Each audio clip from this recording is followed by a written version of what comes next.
नमस्कार दोस्तों, स्वागत है एक बार फिर से हमारे एक और नॉलेजेबल वीडियो में। दोस्तों आज की इस वीडियो में हम जानेंगे कि जो 4 नए श्रम कानून सरकार लाई है, जो कि पिछले 29 कानूनों के बदले लाई गई है, उसमें कौन फायदे में है। क्या उससे सरकार फायदे में है, क्या उससे नियोक्ता फायदे में है, या फिर क्या उससे कर्मचारी फायदे में है, या फिर क्या उससे ये सभी फायदे में है। तो चलिए आज की इस वीडियो में हम उन चारों कानूनों को जानेंगे इस लेवल पर कि जो बदलाव उसमें किए गए हैं उस बदलाव से क्या इफेक्ट पड़ने वाला है और वो बदलाव कौन कौन से हैं। दोस्तों आगे बढ़ने से पहले आपको ये भी बता दें कि ये जो 4 नए कानून सरकार लाई है, ये चारों कानूनों को लाने से पहले सरकार का ये दावा है कि एम्प्लॉयर, सरकार और ट्रेड यूनियन ने मिलकर त्रिपक्षीय अनेकों बैठकें की हैं, जिसमें ये सारे निर्णय लिए गए हैं। उसके आधार पर ये जो कानूनों में बदलाव करके नए 4 कानून लाए गए हैं, जिसमें इन सभी की सहमति है और उन सभी के विचार विमर्श करने के बाद ही, त्रिपक्षीय बैठकें करने के बाद ही ये चीजें वर्तमान में लागू की गई हैं। तो चलिए शुरू करते हैं। पहला है कोड ऑन वेजेस, यानी मजदूरी पर आधारित पहला कोड है, जिसको पिछले 4 कानूनों को बदलकर उसकी जगह पर इसको लाया गया है, जिसमें से पहला है पेमेंट ऑफ वेजेस एक्ट, दूसरा मिनिमम वेजेस एक्ट, यानी ये मजदूरी के भुगतान पर कानून था, दूसरा न्यूनतम मजदूरी पर कानून था, तीसरा पेमेंट ऑफ बोनस था, बोनस के कानून पर आधारित था, और चौथा इक्वल रेम्युनरेशन यानी समान वेतन पर आधारित था। तो कुल मिलाकर ये चारों को एक्सचेंज रिप्लेस करके ये जो नया कानून लाया गया है, इसमें नया क्या है। देखिए इसमें नया ये है कि ये जो कानून है, ये जो कोड ऑन वेजेस का कानून है, ये सभी पर लागू होगा। यानी इससे पहले सरकार का ये दावा है कि केवल संगठित मजदूरों पर ही ये लागू होता था, असंगठित मजदूर जितने भी हैं उन पर लागू नहीं होता था। यानी जितना भी टोटल मजदूर हैं उसमें केवल 30% ही संगठित मजदूर थे जिन पर ये चारों कानून लागू होते थे। लेकिन अब से संगठित के साथ साथ असंगठित मजदूरों को भी उसमें जोड़ दिया गया है, जिसके बाद ये दोनों पर समान रूप से लागू होंगे। पहला बदलाव ये है। दूसरा बदलाव सरकार कहती है कि फ्लोर वेज लागू करेंगे, यानी जो न्यूनतम मजदूरी है वो समान रूप से लागू करेंगे, जिस पर जो स्टेट गवर्नमेंट है वो उसमें बदलाव नहीं कर सकती। यानी स्टेट गवर्नमेंट उस मिनिमम वेजेस से जो सरकार, केंद्रीय सरकार लागू करेगी, क्षेत्रीय आधार पर वो भिन्न हो सकता है, उससे कम स्टेट गवर्नमेंट नहीं कर सकती। हाँ, उससे ऊपर जरूर कर सकती है, लेकिन उससे कम नहीं कर पाएगी स्टेट गवर्नमेंट। ये दूसरा बदलाव है। तीसरा बदलाव जो सरकार कहती है कि मेल और फीमेल दोनों को समान वेतन का अधिकार दिया गया है। चौथा जो है पॉइंट ये है कि जो ओवर टाइम है, ओवर टाइम का double amount code of wages के तहत दिया जाएगा। यदि किसी व्यक्ति से, किसी कर्मचारी से ओवर टाइम करवाया जाता है तो उसको ओवर टाइम के जितने घंटे काम उसने किए हैं उतने घंटे उसको डबल वेजेस दिया जाएगा। जितना उसका नॉर्मल 8 घंटे की ड्यूटी थी उसके हिसाब से जो उसका वेजेस था उसका डबल उसको ओवर टाइम घंटे का दिया जाएगा। अगला चेंजेस ये है कि जो गैर कारावास के प्रावधान थे, यानी इस एक्ट के तहत कोई कमी अगर एम्प्लॉयर की तरफ से आती है तो एम्प्लॉयर के लिए जो दंडात्मक कार्रवाई की जाती है उसमें गैर कारावास के जो प्रावधान थे उसमें जुर्माने की राशि बढ़ा करके केवल जुर्माने से ही उसको सेटल कर दिए जाने का प्रावधान है। नेक्स्ट जो पेमेंट ऑफ वेजेस है या ओवर टाइम है उसको बाय चेक या अकाउंट ट्रांसफर के माध्यम से ही किया जाना चाहिए। कैश पेमेंट मान्य नहीं होगा, बैंक ट्रांसफर करना अनिवार्य है। यानी कोड ऑफ वेजेस में यही मुख्य रूप से चेंजेस है, जिसमें से कुछ पहले से ही लागू थे और कुछ अभी जोड़े गए हैं, जिसमें असंगठित जो है और फ्लोर वेजेस जो सेंट्रल गवर्नमेंट तय करेगी। इसके अलावा जुर्माने की राशि से सेटल ऑफ करने का ये चीजें नहीं है इसमें। अब बात कर लेते हैं दूसरे एक्ट की, जो कि इंडस्ट्रियल रिलेशन पर आधारित है, यानी औद्योगिक संबंध पर आधारित है। इस एक्ट में पिछले 3 कानूनों को, जिसमें trade union act, industrial employment act और इंडस्ट्रियल डिस्प्यूट एक्ट, इन तीनों को मिला करके केवल एक ही कानून बना दिया गया है, जिसको इंडस्ट्रियल रिलेशन का नाम दिया गया है। इसको बेसिकली ये एम्प्लॉयर ओरिएंटेड है और इसमें एम्प्लॉयर को राहत दी गई है। इससे पहले वाले पर एम्प्लॉय को राहत दी गई थी। अब इसको समझ लेते हैं इसमें क्या क्या नया किया गया है। इसमें कॉन्ट्रैक्ट आधारित जो जॉब है उसको मान्यता दी गई है। यानी जो एम्प्लॉय पर प्रेशर रहता है कि आपको परमानेंट ही एम्प्लॉय रखना पड़ेगा, फिर परमानेंट करना पड़ेगा, उसके लिए कोई बाध्यता नहीं है। एम्प्लॉयर शुरुआत में ही कॉन्ट्रैक्ट बेस पे किसी भी एम्प्लॉय को रख सकता है और इसके लिए सरकार इस एक्ट के तहत मान्यता देती है। यानी कई ऐसे व्यवसाय होते हैं जहां पर एक पीक टाइम पर या सीजनल व्यवसाय होते हैं जहां पर कुछ समय के लिए अधिक कर्मचारी की आवश्यकता पड़ती है, अन्य समय पर उनकी आवश्यकता नहीं पड़ती। ऐसे केसेस में कॉन्ट्रैक्ट बेस्ड जो एम्प्लॉयमेंट है उसको इस एक्ट के तहत मान्यता दी गई है। इसके अलावा ऑर्डर बेस्ड एम्प्लॉयमेंट भी आदमी कर सकता है। मान लीजिए कॉन्ट्रैक्ट ऑर्डर बेस पे अगर एम्प्लॉयमेंट किया जाता है तो वह भी इस एक्ट के तहत मान्य होगा। कभी कभी जो छोटे व्यवसायी हैं उनके पास कोई कॉन्ट्रैक्ट आता है जिसमें अधिक कर्मचारी की आवश्यकता पड़ती है और वो आउटसोर्सिंग ना करके इन हाउस भी अपने काम को करना चाहे, तो उस कंडीशन में वो कॉन्ट्रैक्ट बेस पे कुछ समय के लिए कुछ लोगों को नियुक्त कर सकता है और उस आधार पर वो अपने ऑर्डर को पूरा करवा सकता है।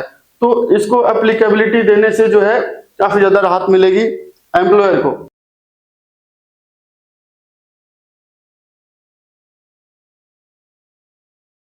दूसरा, डिजिटल रिकॉर्ड्स रखने के लिए इस एक्ट के तहत बाध्य किया गया है एम्प्लॉयर को कि एम्प्लॉयर जो है मैनुअल रिकॉर्ड रखने की बजाय डिजिटल रिकॉर्ड रखे, चाहे एम्प्लॉय का हो चाहे उससे संबंधित लेबर कानून से संबंधित जो भी रिकॉर्ड्स रखने के लिए इस एक्ट के तहत प्रोविजन दिए गए हैं उन सभी रिकॉर्ड्स को वो डिजिटल आधार पर रख सकता है, मेंटेन कर सकता है। तो ये भी एम्प्लॉयर के लिए काफी अच्छा राहत का विषय है। अगला, एम्प्लॉयर कॉस्ट। जब हम ये दोनों चीजें हमने ऊपर की देखी कि जब कॉन्ट्रैक्ट बेस पे एम्प्लॉयमेंट किया जाता है और दूसरा डिजिटल आधार पर जब रिकॉर्ड को मेंटेन किया जाता है तो जाहिर सी बात है कि एम्प्लॉयर की कॉस्ट कटिंग होगी। यानी उसको परमानेंट बेस पर एम्प्लॉय को रखकर बिना मतलब की सैलरी देने की आवश्यकता नहीं है। दूसरा, मैनुअल रिकॉर्ड रखने के लिए एक्स्ट्रा मैन पावर और एक्स्ट्रा जो है रिकॉर्ड मेंटेन करने के लिए डॉक्यूमेंट इत्यादि की जरूरत पड़ती है। यानी इन दोनों से एम्प्लॉयर का जो लागत है वो लागत कम होगी और लागत कम होने से एम्प्लॉयर को बेनिफिट होगा, जिसमें उसको और मोटिवेशन मिलेगा अपने व्यवसाय को आगे बढ़ाने में। अब इसमें जो अगला बिंदु है वो काफी विशेष है, जिसमें यदि एम्प्लॉयर किसी एम्प्लॉय को निकालता है तो उसको 15 दिन का अतिरिक्त वेतन एडिशनल वेजेस दिया जाना चाहिए, जो कि विद इन 45 डेज उसके अकाउंट में ट्रांसफर हो जाना चाहिए। यहां पर जो 15 दिन का अतिरिक्त वेतन है, यानी जब उसको कॉन्ट्रैक्ट पर रखा गया है उस आधार पर जो उसको जॉब से निकालने के टाइम पे जो भी रिलीफ उसको देने के लिए बोला गया है छटनी या फिर किसी भी कंडीशन में, उसके साथ में उसके अलावा ये 15 दिन का अतिरिक्त वेतन जो है ये मान्य होगा, जो कि एम्प्लॉयर द्वारा उस एम्प्लॉय को दिया जाएगा यदि उसका कॉन्ट्रैक्ट से पहले उसके कॉन्ट्रैक्ट को खत्म किया जाता है तो, या फिर किसी अन्य कंडीशन में भी। तो 15 दिन का जो अतिरिक्त वेतन आप सोच रहे होंगे ये तो एम्प्लॉय के हित में चला गया, लेकिन इससे अगला बिंदु जो है वो कनेक्ट करता है कि एम्प्लॉयर को बेनिफिट ये देगा। पॉइंट कैसे? छटनी, कामबंदी, यानी ये दोनों कंडीशन जो एम्प्लॉयर अपने एंड पे करता था, जहां पर 100 एम्प्लॉइज यदि वहां पर काम कर रहे हैं, 100 कर्मचारी काम कर रहे हैं, तो छटनी या फिर कामबंदी करने के लिए एम्प्लॉयर को सरकार की अनुमति लेनी पड़ती थी। सरकार की अनुमति लेनी पड़ती थी और अनुमति लेने के बाद ही छटनी या फिर कामबंदी का काम किया जाता था। लेकिन समय सीमा को 100 से बढ़ाकर अब 300 कर दिया गया। सॉरी, समय सीमा नहीं, कर्मचारियों की संख्या को। यानी जहां पर पहले 100 कर्मचारी थे और उनको यदि कामबंदी या छटनी की वजह से एम्प्लॉय को निकाला जाता था तो पहले सरकार की परमिशन ली जाती थी, लेकिन अब वो जो 100 के कर्मचारियों की सीमा है बढ़ाकर 300 कर दी गई है। यानी जब तक 300 कर्मचारी किसी कंपनी में कार्य कर रहे होंगे, फैक्ट्री में कार्य कर रहे होंगे, तो छटनी या कामबंदी की स्थिति में विदाउट सरकार के परमिशन के एम्प्लॉयर उन एम्प्लॉयज को निकाल सकता है, जिसमें 15 दिन का अतिरिक्त वेतन भी जो है शामिल किया जाएगा। अब एक चीज और विशेष ध्यान देने वाली बात है कि एक्ट में तो 300 दिन का दे दिया, जो एम्प्लॉयर के लिए बहुत बड़ा रिलीफ है, लेकिन इसके साथ में जो स्टेट गवर्नमेंट है वो इस 300 सीमा को और अधिक बढ़ा सकती है। यानी जिन राज्यों में औद्योगिक इकाइयां ज्यादा हैं वहां पर वो स्टेट या फिर नहीं भी है तो स्टेट को पावर दी गई है कि वो 300 संख्या को बढ़ा करके 400 या 500 तक ले जा सकती हैं, जो भी स्टेट चाहे, तो स्टेट को यहाँ पर छूट दी गई है। तो ये वाला पॉइंट भी एम्प्लॉयर के हित में है, एम्प्लॉयर को काफी विशेष लाभ देने वाला है। अगला बिंदु जो कि 14 डेज नोटिस से संबंधित है, यानी एम्प्लॉयर काम कर रहा है, एम्प्लॉयर से जो एम्प्लॉय डिमांड करता है उस कंडीशन में कई बार हड़ताल, तालाबंदी इत्यादि की स्थिति उत्पन्न हो जाती है। तो ऐसी कंडीशन में हड़ताल या तालाबंदी करने से पहले नियोक्ता को यानी एम्प्लॉयर को एम्प्लॉय या ट्रेड यूनियन द्वारा 14 डेज का प्रायर नोटिस देना आवश्यक है। यानी हड़ताल करने से पहले एम्प्लॉयर को एम्प्लॉय का वो संघ, वो यूनियन बताएगा कि हम जो है हड़ताल या तालाबंदी करने वाले हैं या सामूहिक रूप से त्यागपत्र देने वाले हैं। ऐसी कंडीशन में 14 दिन पहले एम्प्लॉयर को सूचना देना, नोटिस देना आवश्यक है। यानी जो एक्ट नंबर 2 है, इसमें एम्प्लॉयर के लिए काफी बेनिफिशियल बातें बताई गई हैं, जो कि एम्प्लॉयर के बिजनेस के लिए, एम्प्लॉयर के बेनिफिट के लिए, उसकी लागत को कम करने के लिए काफी हेल्पफुल होने वाला है। अब हम बात कर लेते हैं तीसरे कानून की, जो कि कोड ऑन सोशल सिक्योरिटी यानी सामाजिक सुरक्षा पर आधारित है। सामाजिक सुरक्षा पर आधारित जो कानून है, इसमें पुराने 9 कानूनों को सम्मिलित कर दिया गया है, उसमें शामिल कर दिया गया है। कुछ चेंजेस भी किए गए हैं, वो हम आपको बताएंगे। जो 9 कानून बदले गए हैं उसमें कुछ के नाम बता देता हूं, जिसमें मुख्य रूप से ESI, EPF, ग्रेच्युटी इत्यादि हैं। अब इसमें नया क्या है, इसमें गिग वर्कर्स यानी जो असंगठित मजदूर हैं, जिनको कोड ऑफ वेजेस में भी शामिल किया गया था, उनको यहां पर भी कोड ऑन सोशल सिक्योरिटी में भी शामिल किया गया है।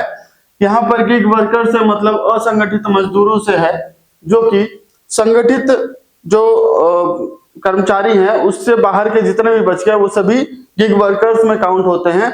वो जो मान सकते हैं जो चिनाई वगैरह का काम करते हैं, या फिर जो स्विगी, जोमेटो या फिर अन्य छोटे मोटे काम करते हैं, उन सभी को इसमें शामिल किया गया है। यानी जितने भी संगठित और गैर संगठित जो वर्कर की श्रेणी है, सबको इस लॉ के तहत कवर किया गया है, उनको सामाजिक सुरक्षा दी गई है। यानी उन पर भी ESI, PF वगैरह एप्लीकेबल होगा, ग्रेच्युटी इत्यादि उस पर लागू होगा। अब इसमें मुख्य रूप से और क्या है, जहां तक PF की बात है, वहां पर 5 साल के अंदर प्रत्येक 5 साल में PF का ऑडिट होना अनिवार्य है। यानी प्रत्येक 5 वर्ष में जो EPF डिपार्टमेंट है, उसके एनफोर्समेंट ऑफिसर्स वगैरह जो है, कंप्लायंस प्रॉपर उस एम्प्लॉयर द्वारा, उस कंपनी द्वारा, उस फैक्ट्री द्वारा की जा रही है कि नहीं की जा रही है, अकॉर्डिंग टू एक्ट उसको चेक करेंगी। प्रत्येक 5 वर्ष में उसको वेरीफाई किया जाएगा, चेक किया जाएगा। उसके अलावा यदि इससे संबंधित, PF से संबंधित कोई अपील का केस है, तो उस अपील के केस में क्या होता था कि 40 से 70% जो डिमांड होती थी उसको पहले जमा करना होता था, उसके बाद ही अपील को एक्सेप्ट किया जाता था। लेकिन इस एक्ट में उस अमाउंट को घटा करके 25% कर दिया गया है। यानी अगर आपका कोई डिस्प्यूट है EPF डिपार्टमेंट से और आप उसके लिए अपील डालना चाहते हैं, तो 25% केवल जो पेबल राशि है, जो डिस्प्यूटेड अमाउंट है, उसका 25% ही जमा करके आपकी अपील एक्सेप्ट कर ली जाएगी और उसको आगे कार्रवाई की जा सकती है। नेक्स्ट जो बेहद ही इंपॉर्टेंट है ये कि डिपेंडेंट जो लेवल है उसको इंक्रीज कर दिया गया है। यानी ESI में पहले क्या होता था कि ESI में उसकी वाइफ, बच्चे और पेरेंट्स को ही शामिल किया जाता था जो इंश्योर्ड पर्सन है। लेकिन यहां पर जो डिपेंडेंट्स हैं उसके लेवल को इंक्रीज कर दिया गया है, जहां पर इंश्योर्ड पर्सन के पेरेंट्स के अलावा उसके जो दादा दादी हैं उसको भी उसमें कवर किया जाएगा। साथ ही यदि वो महिला है तो महिला अपने सास ससुर को कवर कर सकती है तथा अपने पेरेंट्स को भी इस एक्ट के तहत उस ESI में कवर कर सकती है, जिसमें उसको उनके जो है हेल्थ बेनिफिट वहां से मिल सकता है। इसके अलावा जो इंपॉर्टेंट चेंज ये भी है कि जो आपकी सैलरी है उस पर भी प्रभाव पड़ने वाला है इस एक्ट की वजह से, क्योंकि जहां पर बेसिक सैलरी पहले 30 से 40% तक ग्रॉस सैलरी का होती थी, जिसको अब कम से कम 50% रखना इस एक्ट के तहत अनिवार्य हो जाएगा। तो यहाँ पर बेसिक आपका इंक्रीज होने से जो बेसिक पे जितने भी कैलकुलेशंस होती हैं, कंप्लायंस होती हैं, वो सभी बढ़ेंगी। इस एम्प्लॉय को भी बेनिफिट होगा, थोड़ा सा एम्प्लॉय पर इसका बोझ बढ़ सकता है। अब नेक्स्ट है घर से कार्यस्थल पर जाने में दुर्घटना होने की कंडीशन में। पहले क्या होता था कि कार्यस्थल पर कोई दुर्घटना होती थी तो केवल वही दुर्घटना कवर की जाती थी ईएसआई में, लेकिन अभी क्या है, घर से जैसे ही वो कर्मचारी निकला अपने कार्यस्थल के लिए और कार्यस्थल से जैसे ही उसकी ड्यूटी खत्म हुई घर आता है, घर आते हुए या घर से कार्यालय जाते हुए अगर रास्ते में उसके साथ कोई दुर्घटना घट जाती है तो वह भी ईएसआई के तहत कवर होगी और उसको ईएसआई के तहत मिलने वाले सभी लाभ दिए जाएंगे। यानी ये जो है एम्प्लॉय के लिए काफी बेनिफिट देने वाला है, साथ ही एम्प्लॉयर के लिए भी बेनिफिशियल है क्योंकि उसके एम्प्लॉय को इस कंडीशन में जो है मेडिकल बेनिफिट्स मिल रहे हैं। इससे नेक्स्ट है, काफी इंपॉर्टेंट है, 1 वर्ष में ग्रेच्युटी की एप्लीकेबिलिटी। इसमें मुख्य रूप से क्या है कि पहले 5 वर्ष तक काम करने के बाद ही किसी कर्मचारी को ग्रेच्युटी में कवर किया जाता था, लेकिन अभी इस नए कानून के हिसाब से अगर 1 वर्ष तक कोई कर्मचारी कार्य कर लेता है तो अगले वर्ष वो ग्रेच्युटी के लिए एलिजिबल हो जाएगा। 5 वर्ष की सीमा को घटा करके 1 वर्ष कर दिया गया है। और एक अपडेट और ये भी है जो कि पहले से ही लागू है कि जो ग्रेच्युटी की सीलिंग लिमिट थी पहले 10 लाख थी, इसको बढ़ा करके 20 लाख कर दी गई है। ये पुराना अपडेट है जिसको नए कानून में लाया गया है, एज इट इज रखा गया है। इसके अलावा जो 1 वर्ष की ग्रेच्युटी है इसमें यह भी समझना बहुत ही महत्वपूर्ण है कि जो इस कानून में इंडस्ट्रियल रिलेशन वाले कानून में कॉन्ट्रैक्ट बेस्ड जो एम्प्लॉइज हैं जिनकी समय सीमा यदि 1 वर्ष से कम की है, ऐसा नहीं है कि उनको ग्रेच्युटी से बाहर रखा गया है। अगर वो कॉन्ट्रैक्ट बेसिस पे हैं और 1 वर्ष से कम के लिए हायर किए गए हैं तो भी वो ग्रेच्युटी में कवर होंगे और वहां पर ये 1 साल की जो लिमिट है वो काउंट नहीं होगी और उनको ग्रेच्युटी उस कॉन्ट्रैक्ट के आधार पर दिया जाएगा। अगला मैटरनिटी लीव पर आधारित है, जो पुराना है पहले से ही लागू है उसको भी कंटिन्यू रखा गया है। ये 26 वीक का जो बेनिफिट है मैटरनिटी लीव जो दिया जाता है वो भी इस कानून में कंटिन्यू किया गया है।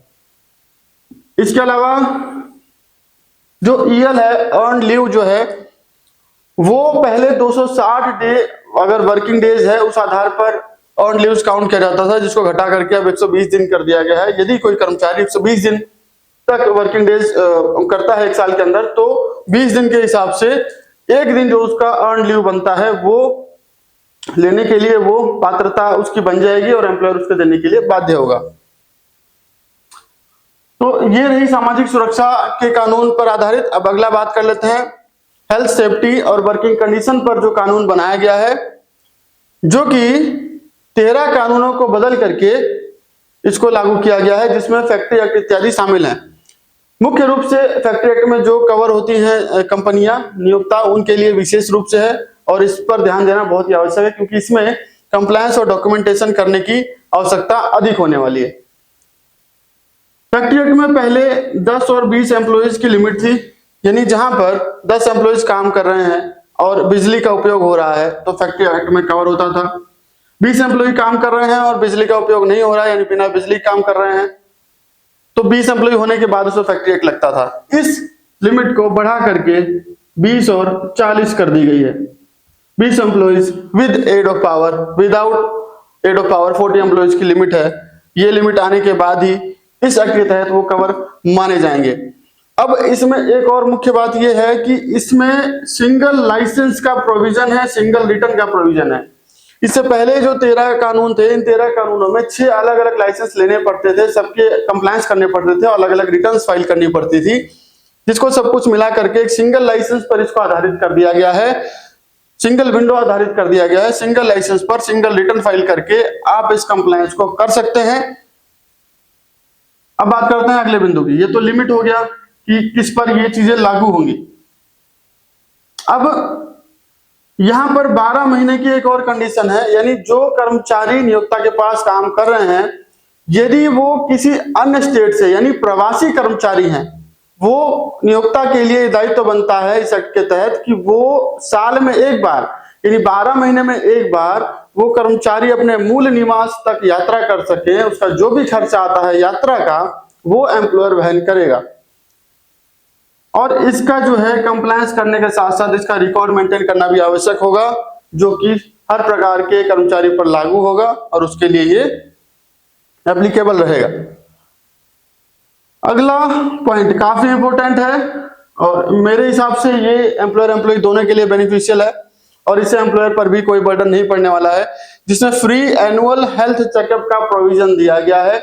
सभी कर्मचारियों का साल में एक बार फ्री हेल्थ चेकअप करवाना एम्प्लॉयर की जिम्मेदारी रहेगी और वो इस हेल्थ चेकअप को करवा करके कंप्लायंस करेगा, उसका ऑडिट और इंस्पेक्शन भी डिपार्टमेंट द्वारा किया जाएगा। अगला जो बिंदु है वो काफी सेंसिटिव है और इस पर एम्प्लॉयर को विशेष रूप से ध्यान देने की आवश्यकता है कि जो महिला वर्कर हैं उनको नाइट शिफ्ट में काम कराने के लिए इस एक्ट के तहत मान्यता दी गई है, यानी सुबह 6 बजे से पहले और शाम को 7 बजे के बाद महिला भी फैक्ट्री में कंपनी में कार्य कर सकती है, लेकिन 2 कंडीशन में, पहला उसकी सहमति, दूसरा उसकी सुरक्षा।